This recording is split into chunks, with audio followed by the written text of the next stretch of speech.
Halos bukas palad ito sa mga taong nangangailangan ng tulong.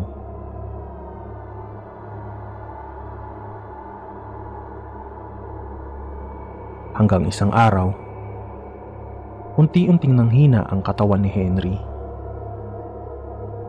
Ayon sa doktor ay meron daw cancer si Henry sa buto.